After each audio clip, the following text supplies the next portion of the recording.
nervous. He's going to put the crossover on him. He realized that wasn't a good move that last time. White flag. Here he goes. He's going to try to slide under him here. Come on, baby. And Blaney's coming. Both these cars are driving terrible right now. Half a lap to go. Nah, they're driving good. Come on, baby. You can do it on this end of the speedway. Come off the 4 and get up alongside of him. Half a mile Here to he go. comes. Here he comes. Who's going to get off? Here he comes. Here he comes. He's got him this time. It's going to be a drag race. Wow. They touch. They touch. Great. We had a photo finish here last race. We're getting ready for another one, folks. Get up off your seats. Here they go. For 2 in a row, trying to set them up. Gordon's going to make the big move on the inside when they get down here to turn 3. Slow car might be in the way. Here he comes. He's going to drive it to the bottom. Oh, Harvick's leaving a lot of bottom on this slow car. Slow car's going to be in the way. Just like a year ago, he's going to get him now. Here they come. Gordon got loose. It's Harvick. Hopkins trying to take the tight line as they go down into Pelican Belt. Tommy Hill goes across to defend it. I'll tell you what, this is blokes racing this. This is bloke stuff this now. It's the biggest man that's going to take this. Into Druids Hill Bend. Hopkins looks to go round the outside. Surtees, he'll definitely look at Surtees. Hopkins, he's been strong there. Because he's been, and he's going for the wide line to get a good kick out under the Cooper straight. He has to defend, he's got to give him the long way round. Hopkins gets a terrific drive out of that bend, and he's forced his way through, going into Surtees, inches between front and rear wheel. Tommy Hill guides and tries to get the drive out of Surtees, but Hopkins has got the move. Watch Tommy now. Tommy's really drop. He's got to make a move as we go down now. Pilgrim's drop into Hawthorne. Tommy takes that narrow line and levers his way back in front of Hopkins, but now he's got to keep in front of him as Hopkins comes underneath him into Westfield, and he forces Tommy to give as they drop down into Dingle Dell. Tommy Hill takes another drive up the inside into the Sheen curve. What heroic racing! Tommy's wide and Sheen curve. He pulls it back across. It's going to go down to the finishing line. It's the last corner, Jack. We're heading down now towards Clearways. I can't believe this. John Hopkins moves over to try and get a tight line. He did this to Tommy last time out. He moves across. Tommy cuts back and dives in. Hopkins has gone in too deep. They go for the line. Is it going to be him? Is it going to be Hopkins? And they cross the line. I chose everyone, so I don't care who wins. Oh, look at Guy Martin. Look at Guy Martin. Really closing up on Michael Dunlop. The Tyco Suzuki. Plenty of top end. This is Deer's lead. That's just a big corner at the top there, and they were so close together. Michael Dunlop, Guy Martin, who's behind them? No one. Yeah. Same line for both guys, same body language through there.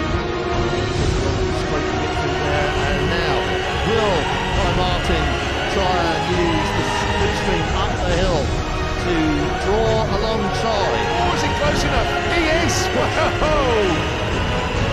Didn't even wait for the slipstream, did he? But Mike Dunlop can hit back here. Dunlop can hit back here. Oh, he's hit back. He has he? Oh, no! They definitely touched. Guy Martin was almost out of the seat there. Those bikes came together. That was as close as it's ever going to be. That was a case of no, you don't. So Michael Dunlop is going up the inside here as well. There's another superb. We've seen him do this loads of times. That was the slipstream that time. Guy Martin just got mugged, and now Wheelers. Oh, they're back again. Anything you can do. Yes, Guy Martin goes through. So down to Turner Gruff. Oh. This is to start doing that kind of stuff on you boys. Yeah, I think Michael Dunlop might just be patient here. Lindsay Hairpin will be crucial. Guy Martin will know that Michael Dunlop will be looking for a way past him here. Yeah. He's got to try and outthink him as well as outrace him. And Michael Dunlop following in the wheel tracks. Oh, so late on the brakes. Oh, he's off! James in turn 1 for the final time. Ed's going to need to pedal hard to beat him off of turn number 4. Castro Neves and Canaan are side by side by them.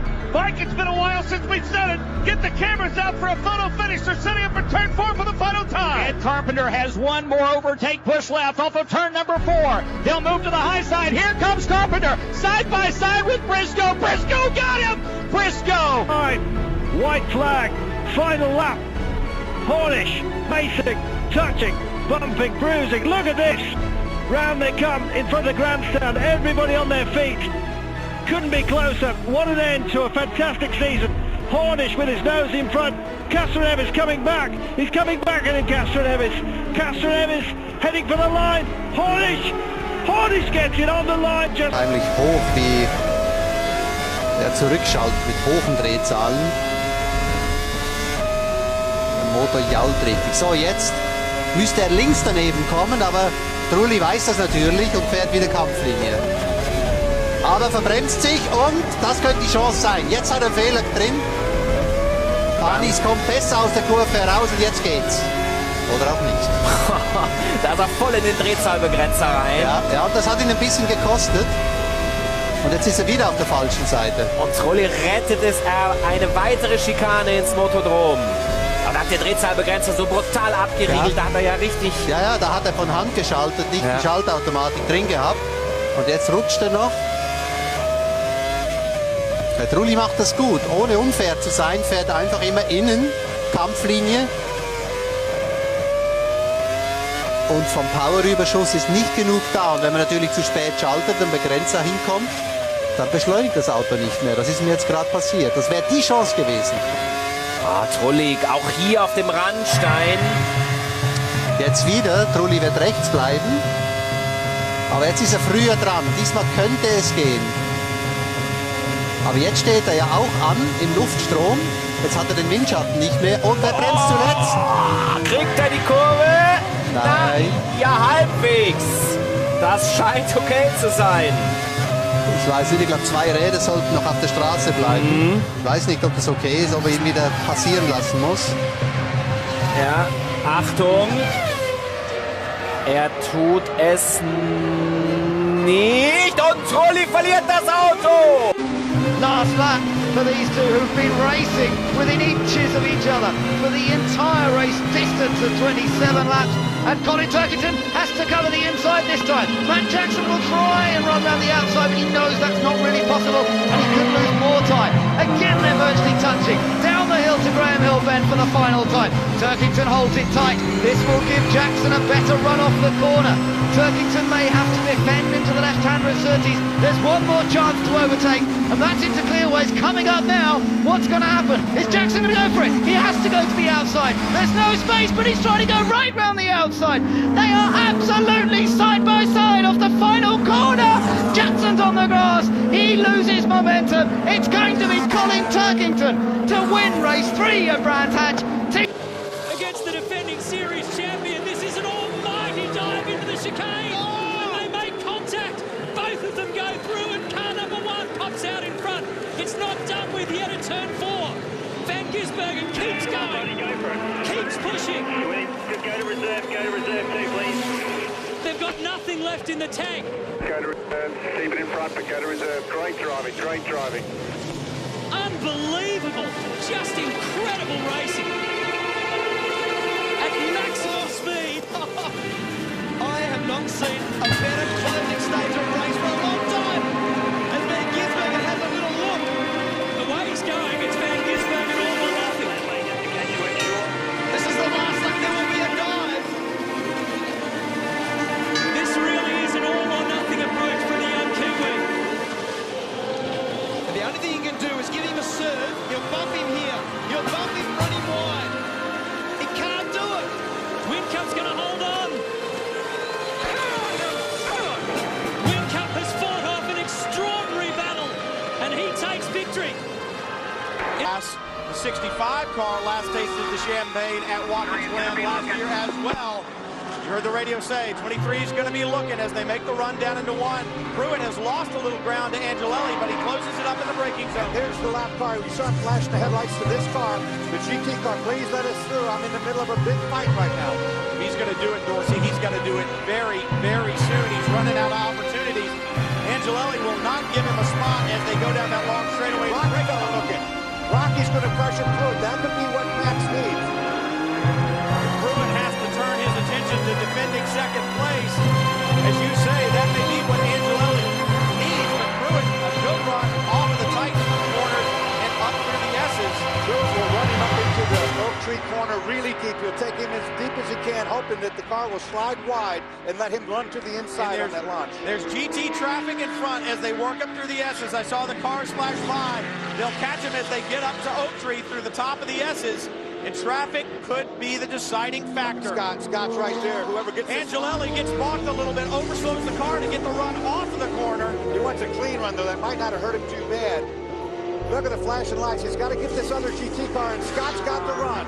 Scott's got some speed right here, and so does the 23 Rockefeller. We saw Angelelli have to overslow slightly to avoid that GT traffic. He moves to the inside. He's not going to give this up. No way will he give this up. The same X-Porsche right in front. He better be aware of. Look at he slides wide side by side through this last section of corners. Angelelli takes the lead, but Rockefeller outside, and they contact. A lot of contact, and Rocky's got the lead. Rocky to the lead through Hogpen. Angelelli trying to fight back. Rockefeller from third to first. Angelelli holds on to second. Pruitt will slide to third. Way to go, Rocky. Awesome job, man. Did we see the last lap ball go out? We got one more. I think this is the last lap. 18-13 plus one. Here goes Book. He'll try around the outside again, but Lowndes drives it down the middle of the road. He'll hold on. Lowndes, he's got to be getting the power on nice and smoothly, and he does exactly that. I'm seeing one of the last two corners for the Mercedes-Benz using the additional braking power that he's got. He's got to be right there. I don't think he's quite got the power. They've really turned up the Maranello engine on the bright red Ferrari. Craig Lowndes actually has done all right after the safety car period, saved a bit of fuel, and here comes the issue again. It's going to be down to the traffic. It's the Donut King Lotus and holds up the leader, but once again Lowndes positions his car right in the middle of the road, but here comes Burke round the outside into Brock Skyline. Last lap, half a lap to go for 2014 and the Liqui Moly Bathurst 12 hours. Spare a thought for Peter Edwards, who's put a lot of his own money and time into building his program with Mark Coffey at Maranello Motorsport. And what about John Bow and Mick Asalo, the Flying Finn, who's done an outstanding job all weekend? People are on the walls applauding this battle for the lead, and we're not over yet. The marshals are watching this just as much as we are. Down Conrad Straight for the final time. There's a third of a lap and three, possibly only two, outbraking manoeuvres left for Maxi Berg. And Craig Lowndes is putting it all on the line. This is for a Ferrari win. They've never won here. Maranello Motorsport, the emotions running high.